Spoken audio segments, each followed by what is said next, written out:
Everything you've been taught about power is a lie. You were told to be kind, to be fair, to believe that if you treat others with respect, they'll return the favor. That if you play by the rules, you'll win. But look around. Who holds power in this world? The kind-hearted, the soft-spoken, the ones who forgive too easily? The people who rise, who dominate, who shape history, are the ones who understand this truth. Power does not reward goodness. It rewards strength. It rewards fear. You may not like it. You may not want it to be true. But that doesn't change the reality. Weakness is death. History doesn't remember the kind. It remembers the ruthless, the conquerors, the leaders who didn't hesitate, who struck first, who didn't ask for permission, but took what they believed was theirs. And no one understood this brutal truth better than Niccolo Machiavelli. In 1513, exiled and disgraced, he didn't write a letter begging for forgiveness. He didn't write about justice or fairness. He wrote The Prince, a guide so cold, so unapologetic, that it was banned by the Vatican. Why? Because he told the truth.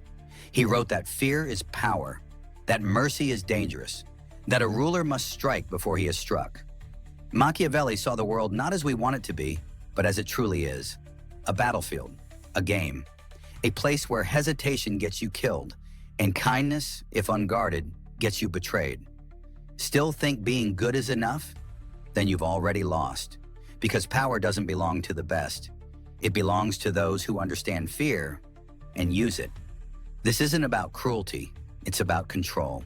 And in a world where people follow strength and punish softness, you only have two options: rule with fear, or be ruled by those who do. Let's begin. Most people want to believe that love is stronger than fear, that people will follow those they admire, not those they fear. But Machiavelli knew better. Love is beautiful, but fragile. It is based on conditions, admiration, approval, convenience. It fades the moment you stop being useful. Fear, on the other hand, fear lasts, because fear taps into something primal. Studies in human psychology confirm what Machiavelli saw 5 centuries ago. When faced with uncertainty, the human brain craves two things: control and predictability, and fear provides both. When people fear you, they don't need to like you. They obey you because they fear the consequences of defiance. This isn't just history, it's reality. Why do ruthless leaders stay in power? Why do companies thrive under cutthroat CEOs? Why do even the most hated figures command respect? Because fear creates order. It demands attention, and it's reliable. Love depends on mood. Fear depends on memory. Machiavelli's words were blunt. It is better to be feared than loved, if you cannot be both. He didn't advocate for mindless cruelty. He advocated for strategic fear. Fear that creates boundaries. Fear that prevents betrayal. Fear that ensures survival. In the world of power, those who rely on love alone are building castles on sand. But those who understand fear, they're building fortresses on stone. Mercy is a beautiful word. We're told it's noble. We're taught its strength. But Machiavelli saw mercy for what it often becomes: a fatal mistake. He wrote, "A prince who is too merciful invites chaos." Why? Because in the world of power, mercy signals weakness, and weakness invites aggression. Look at history. Julius Caesar forgave his enemies. They repaid him with 23 stab wounds. Louis XVI gave power back to the people. They answered by cutting off his head. Now contrast them with Augustus, Caesar's successor. He crushed his enemies. He ruled for over 40 years. Or Stalin, ruthless, calculating, feared. He didn't give second chances, and no one dared challenge him for decades. Machiavelli understood something terrifying. Mercy does not protect you, it exposes you. The moment you show mercy to a threat, you give them time to rebuild, to gather allies, to strike back. This doesn't mean be cruel for the sake of cruelty. It means be decisive. If someone betrays you, don't hesitate. If someone threatens your power, eliminate them before they grow. That is how the game is played. In Machiavelli's world, you don't get points for being forgiving, you get replaced. So the next time you think about giving someone another chance, Ask yourself, are you being noble or are you being naive? Let's be clear. Fear and cruelty are not the same. Anyone can be cruel, but cruelty breeds hatred, and hatred breeds rebellion. Machiavelli warned of this trap. A ruler should be feared, but never hated. Why? Because people can live under fear, but not under contempt. The goal is to command respect, not disgust. Fear works when it's measured, when people know that betrayal will be punished, but loyalty will be rewarded. A wise leader builds fear like a fortress, strong, stable, unmoving. Not like a wildfire that burns everything, including their own foundation. History's greatest rulers mastered this balance. Genghis Khan was feared across continents. Cities surrendered at the sound of his name. But his own people, they respected him because he brought order, because his rule brought stability. He crushed rebellion, but rewarded merit. He punished betrayal, but protected his loyal followers. That's the art. That's the strategy. You must punish when needed, without hesitation, but always with reason, always with control. Be predictable in reward, unpredictable in punishment. Let people know that goodness will be honored, but betrayal will be erased.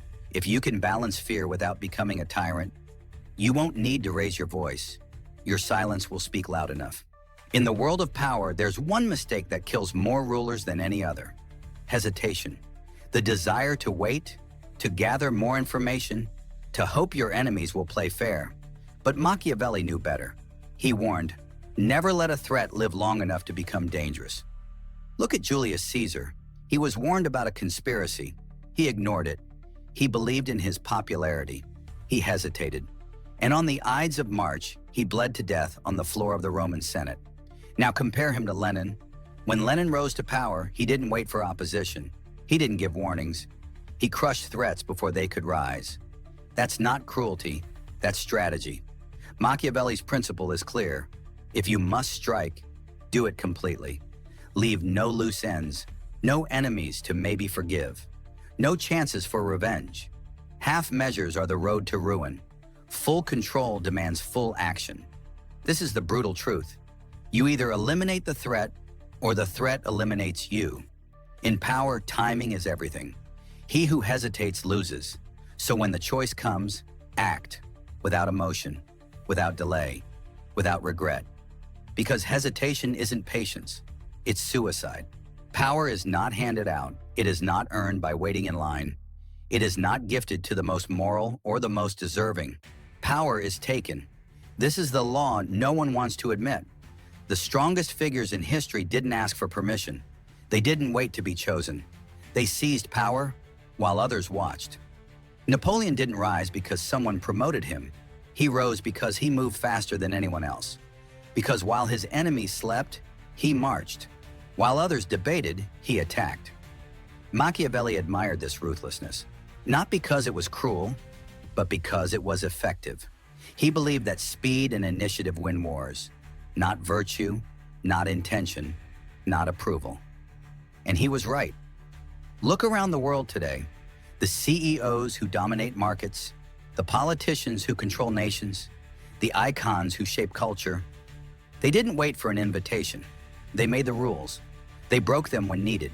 They understood this truth. Inaction is weakness. Force is clarity. Power does not tolerate indecisiveness. If you want it, take it before someone else does. Because in the end, there is no prize for being passive, only punishment. Here's the most dangerous law of all. Power is not just what you do, it's what others think you can do. Machiavelli understood that strength is not always about action. It's about illusion. He warned, men are simple and easily deceived. Appear weak and you will be tested. Appear strong and people hesitate. But appear unreadable and you control the game. The greatest rulers in history knew this. They didn't broadcast their plans. They didn't reveal their moves. They let others guess until it was too late. Julius Caesar let the Senate believe he was loyal until he crossed the Rubicon. Napoleon let Europe believe he was finished until he returned and conquered again. Even in today's world, the most feared leaders are the ones who say little but always seem 5 steps ahead. Power is theater. Control the stage, the lighting, the costume, and you control perception. So here's the law. Never reveal your full hand. Smile while you strike.